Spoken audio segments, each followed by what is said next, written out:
Hi there, folks. Today we're looking at analyzing data graphs, and really we're just going to be looking at the graphs that we've been creating the past day or so, uh, dot plots and histograms and stem plots and those kind of things. And we're just going to kind of describe those things and just analyze the graph a little bit to see what kind of data we're working with, okay? And so here's the acronym that I want you to use. It's SOX, okay? So always remember your SOX. We're going to talk about the shape, outlier, center, and spread to just kind of describe this data and kind of get a feel, kind of get a sense for as to what we're looking at, okay? So shape, outlier, center, and spread, just got to remember to do your SOX, okay? So the first thing we're going to talk about here is the shape. When we talk about the shape, we'll talk about it as either symmetrical, skewed right, skewed left. We'll also talk about like whether it's unimodal or bimodal, whether it's uniform, something like that. And really, we'll talk about one or the other. We're either going to talk about it as symmetrical, skewed right, skewed left in terms of the examples I've given to you, or I'm going to give to you, or we'll kind of refer to it as, hey, this thing is bimodal or something like that. So the first thing, symmetrical. When we look at the shape of these things, we'll kind of draw curves around these guys. But symmetrical is when this thing basically has the same shape on each side, okay? And the idea behind symmetry here is, yeah, there's kind of this single peak in the middle. But when you look at that, the average or the median, the mean is kind of right at the center where that peak is, okay? If we were to look at all the data values, they're spread out evenly along this thing, all right? Skewed right is actually going to look like this. Okay, so skewed right will kind of look like this, where we've got kind of the bump off to the left. And that seems very strange to students. But the idea here is this. If I were to take all the values that are represented here, because we've got this kind of big long tail that's going out this way, there's a lot of data values on that end that kind of start to drag the mean, the average, off to this side. So really the idea is that the mean is to the right of where the peak is, all right? And that's why we call it skewed right. Because of that trailing tail on the one end, it kind of pulls our data when we start calculating values, it pulls the average to that right. It pulls it to that side, okay? So even though the peak is to the left, the average is to the right of that peak, and that's why it's skewed right, all right? Skewed left is the same thing, but kind of in reverse here if we think about it the other way. The peak is off to the left, which means the average, the mean, the peak is off to the right, so the average, the mean is skewed off to the left, okay? Because of those trailing data values, these trailing data values going this way, there's a lot of data values there that kind of drag the mean off to that left side, even though the peak is on the right side, okay? So that's what skewed left would be, all right? Uniform, if we look at something like if I gave you a histogram that kind of looked like this and all the values are around the same height, there's not a lot of deviation between them, that's something we would call uniform. Essentially, when I try to draw a curve around this thing, I kind of get a flat line, all right? So that would be something that would be uniform. Unimodal, the examples I just gave, all of these guys right here are unimodal. They all have a single peak. Okay, so unimodal is when we have a single peak. Let me draw an example down here. It doesn't matter if it's skewed left, skewed right. If it just has one peak, it's unimodal. And then a bimodal would be if it has two peaks. And we saw an example of that the other day where we had one that had two peaks. And the two peaks don't have to be the same height or anything like that. As long as it has two clear and distinct peaks, we're talking about bimodal data. All right. When we were talking about the heights of a classroom, that was bimodal, the one we looked at the other day. Okay. Outliers are anything that is separated from the rest of the data. And when we're doing this, we can't say for sure. We're only making observations here. So we have to use very kind of ambiguous wording like there appears to be an outlier. I can't say for sure that it is an outlier. Eventually, we'll learn to calculate outliers. But for right now, we can't. We have to be a little bit more wishy-washy about it. We say, hey, that looks like an outlier, or this appears to be an outlier. And it's really if there's a gap. If we see a gap, anything that's separated by that gap, we say appears to be or is potentially an outlier, okay? But again, we want to make sure we use that wording of appears to be. We can't say for sure, okay? The center is kind of like the balance point in the data. And that gets a little bit tricky. Like when we are looking at data that is symmetrical, when it looks kind of like this, The center, essentially, when I cut this thing right in half, it looks like this piece right here and this piece right here kind of take up about the same amount of volume, the same amount of space, the same amount of area, okay? So when something's symmetrical, the center is literally where that peak is. But what happens with something like the skewed guys, if I had something that's skewed and maybe looks like this, if I were to look at where I have to cut this thing to have two pieces that are approximately the same, like let's say this was my data. Okay, so here's my graph. If I were to go to where that peak is, well, that peak does not split this thing evenly. Like when I look at the area that's over here versus the area that's over here, we can see that that blue area is a lot bigger than the green area. So that red line that I drew wouldn't be the center. The center is kind of that break-even point. Where would this be balanced? And so the idea is if I were to kind of scoot this thing over, maybe like, I don't know, here, and this takes a little bit of spatial reasoning. If I were to look at this green area versus this blue area, I might say, oh, yeah, those areas are about the same when it's all said and done. In fact, I'm probably a little off still. I'd probably want to scoot it back this way just a little bit.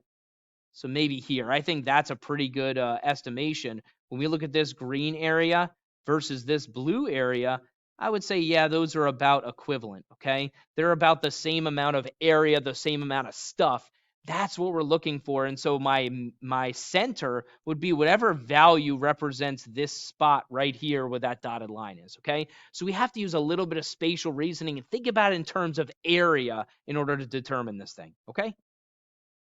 And then the spread, we might talk about like the range of the data values and how it's dispersed. So when we talk about spread, one of the things we tend to talk about is clusters. Are there any clusters of data values where the data values are all grouped closely together? But a lot of times we'll list it as, hey, the data goes from where to where, okay? So from blank to blank, okay? What's the smallest value? So we talk about like the minimum value here, and what's the maximum value? What's the biggest value? And sometimes, especially with histograms, we have to estimate those things because with a histogram, we don't know if it goes all the way to those extremes. We just know there's values in between certain values, okay? So again, we'll talk about, all right, there's groupings of values here. The data goes from about here to about here. That's what we're talking about, okay? And again, for our purposes today, we're not making calculations. We're just making observations, okay? I don't need to look at all the data values and actually find the median in order to find this center. Like when I talk about the center, the actual value we're talking about is the median, but I don't want to actually go find the median. I just want to estimate for right now. I want to look at the data and say, I think the median, I think the center is around this value, okay? So we're just making observations, not calculations at this time, okay?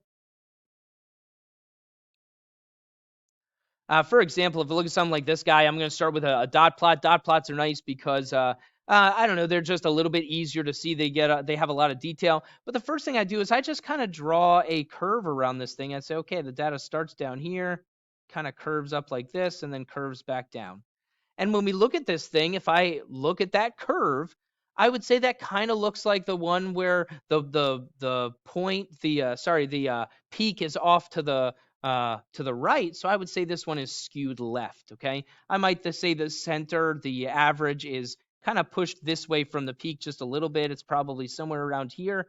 So this one looks like it's skewed to the. Oh, I didn't mean to delete all of that. Skewed to the left. Okay, and we can quantify that a little bit. We don't have to say skewed left. I might say, well, that's only a little bit skewed to the left. So I might say it's for the shape. I might say it's skewed slightly left or something like that.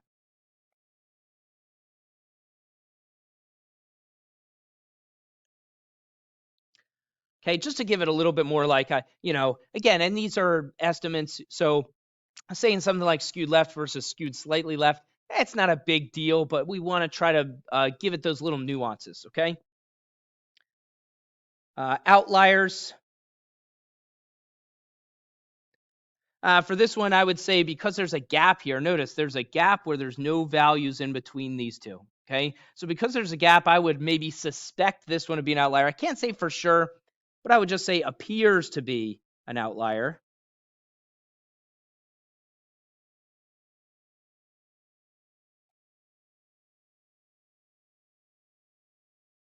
And I would say that's a 16.1. So there appears to be, and I can't say for sure, I say there appears to be. I'm using that kind of wishy-washy language a little bit.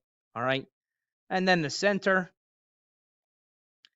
Again, if I were kind of breaking this thing down a little bit more and saying, okay, if I wanted to cut this thing right down somewhere and shade two areas, I'd probably go just off to this side and say, okay, I think this is about the break-even point, which is why I said it's only skewed slightly to that side. I would say that those two areas are approximately equivalent. And so if it's only skewed slightly that side, I'd probably still say 16.6 here. If I could, maybe I'd say like 16.55, but that's not even one of our data values. So I'd say the center is around, again, we're using that language of approximately. I'm not saying for sure. So I'd say it's around 16.6. It's close. It's probably just to the left of that. All right. But that's what I'm doing here. I'm drawing observations. I'm coming up with quick estimates. Okay. And then the spread, I would say that the data is goes from around 16.1 to 16.9.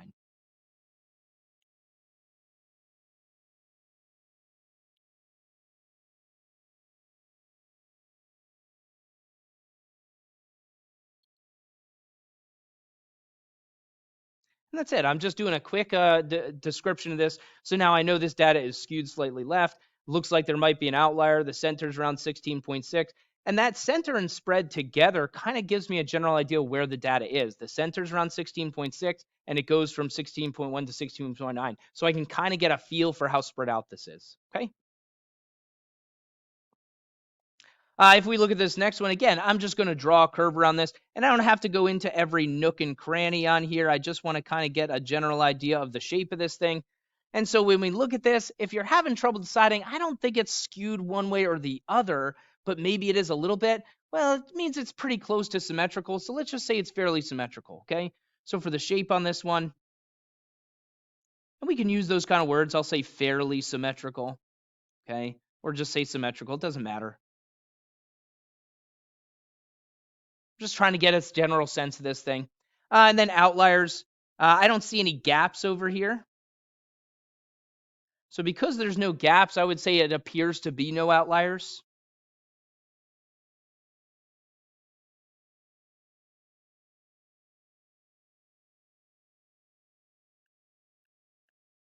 And there's nothing wrong with that. We don't have to have outliers. There's no gaps, so we're not suspicious of anybody. The center this time, because we think the data is symmetrical, and that's the other thing. Like when you look at the previous example, we thought this thing was skewed slightly, so we were thinking it was just in front of that peak.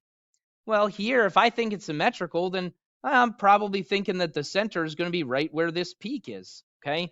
And that's the idea behind symmetrical data is the center should be where the peak is, okay? And so for this one, I'd say it's around, I don't know, 0.53 or something like that. Say around 0.53.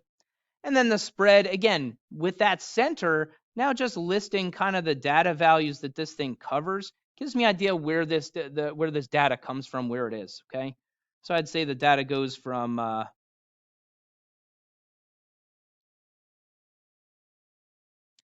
0.40 to around 0.65. That's it. We're just getting a general idea what this data looks like, okay? If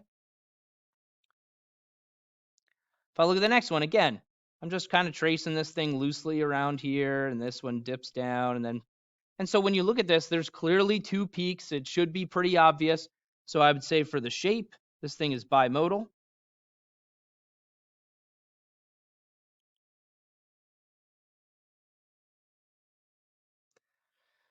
For the outliers, there doesn't seem to be any gaps, so I'm going to say that it appears to be no outliers. That doesn't mean there's not outliers. When we actually start calculating these things, we might find out that there are outliers, but right now it appears to be none.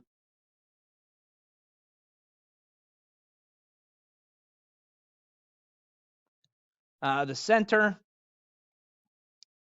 again, we're looking for that point of balance. For this one, the center looks to be around like I don't know, maybe 7.3-ish, like somewhere right around in here.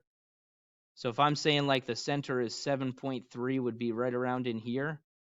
So I'm saying like all of this area right here is approximately equivalent to all the area that's over here, okay? So all those little pieces and those big pieces, I think those would be about the same amount of stuff, okay? And again, it's an estimate. You might estimate it slightly differently than I did. You might say, 7.2 or something like that. But we should all be close to about the same amount, okay?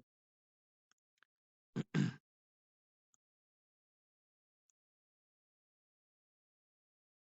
going to say 7.3. And then the spread. And because this one's a histogram, like I can see this starting value of 4. That doesn't necessarily mean that I have a value of 4. I just have a certain number of values between 4 and 4.5. So I might not actually have a 4. I might have a couple 4.1s or something like that. So again, we have to say it goes from around.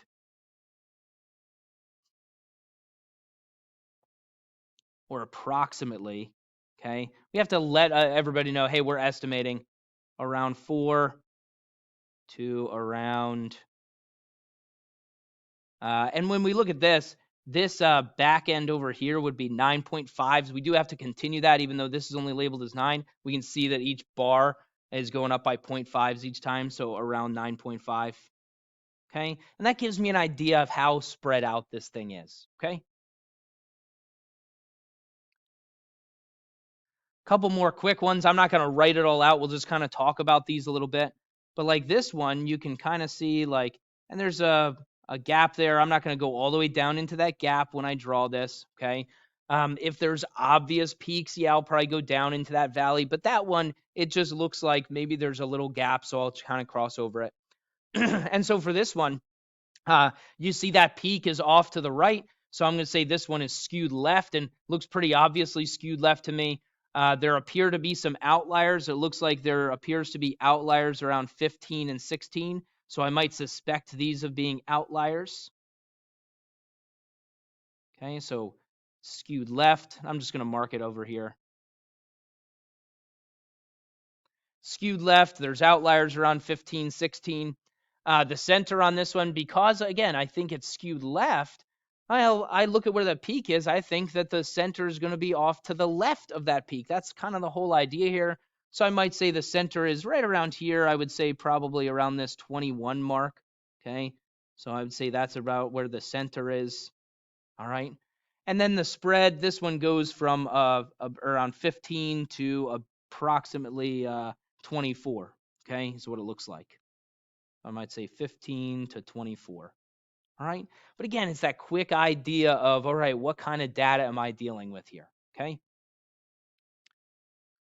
This one, same kind of thing. And I'm just going to do like a quick analysis. I'm not going to officially write it out off to the side.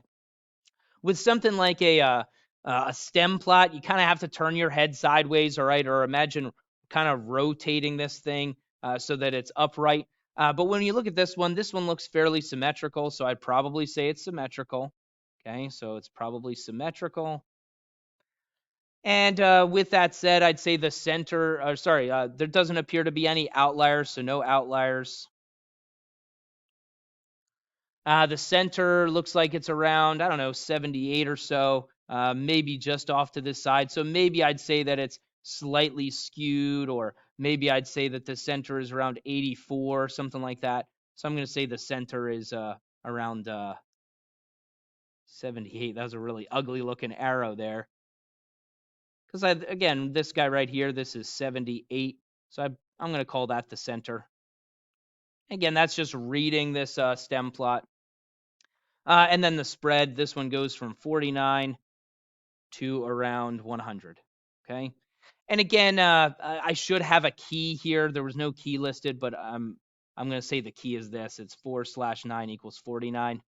Okay. And then the last one here, again, if I just kind of look at the shape of this thing, looks like it goes all the way up and then probably goes back down around there. So when you look at this thing, hopefully, as you kind of imagine this thing being rotated or turn your head sideways, this is clearly having the peak off to the left, so this one is skewed to the right.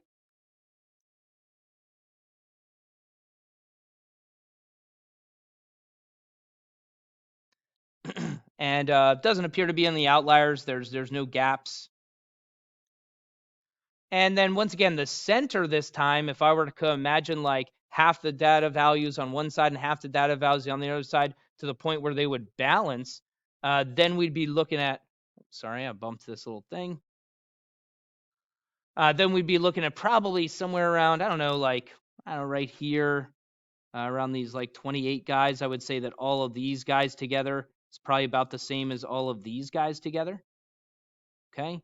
And so those are about the same. If I think those are approximately the same, then I would say that center is around 28.